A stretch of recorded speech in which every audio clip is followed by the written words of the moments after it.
લોકમત ન્યૂઝમાં આપનું સ્વાગત છે। વડોદરા શહેરમાં સામાજિક જાગૃતિનું ઉત્કૃષ્ટ ઉદાહરણ પૂરું પાડતા સ્વર્ગીય શ્રી પદ્માકર શંકરરાવ પાનવલકરજીની પોતાની દેહદાનની ઈચ્છા બાદ પરિવારે તેમના પિતાના અવસાન બાદ પાર્થિવ દેહનું તબીબી અભ્યાસ અર્થે દાન કર્યું છે। મૃતકના પુત્રએ મીડિયાને જણાવ્યું હતું કે વર્ષ 2016માં તેમના માતા પિતા બંનેએ સ્વેચ્છાએ દેહદાન માટેના ફોર્મ ભર્યા હતા। આ પરિવારે અગાઉ 2 વર્ષ પહેલાં માતાના અવસાન બાદ પણ તેમના દેહ મેડિકલ કોલેજને સોંપ્યો હતો। ગઈકાલે રાત્રે પિતાનું અવસાન થતાં પરિવારે દુઃખની ઘડીમાં પણ મક્કમ રહીને પિતાના સંકલ્પને પૂરો કર્યો છે અને આજે તેમનો દેહ પણ વિધિવત રીતે દાનમાં આપ્યો છે। પરિવારના સભ્યો આ પ્રક્રિયાથી અગાઉથી જ વાકેફ હતા।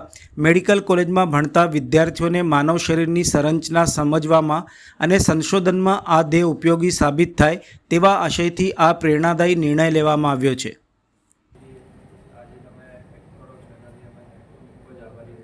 આજ રોજ પદ્માકર પાનવલકરજીએ જે પોતાના દેહદાન માટેની ઈચ્છા વ્યક્ત કરી છે, દેહદાન કર્યું છે, એના માટે હું સમગ્ર પાનવલકર કુટુંબને અભિનંદન કરું છું, વંદન કરું છું કે એમને આરોગ્ય ક્ષેત્રમાં મેડિકલના જે સ્ટુડન્ટ્સ છે, વિદ્યાર્થીઓ છે, એમને તૈયાર થવા માટેનો એક અમૂલ્ય અવસર પૂરો પાડ્યો છે। સમાજને એક સુંદર સંદેશ પણ આપ્યો છે। બધી વિધિ જે પ્રમાણે થતી હોય હિન્દુ સંસ્કૃતિ પ્રમાણે એ વિધિ તો કરવામાં આવી જ છે, સાથે સાથે એમને દેહદાન પણ કરેલું છે।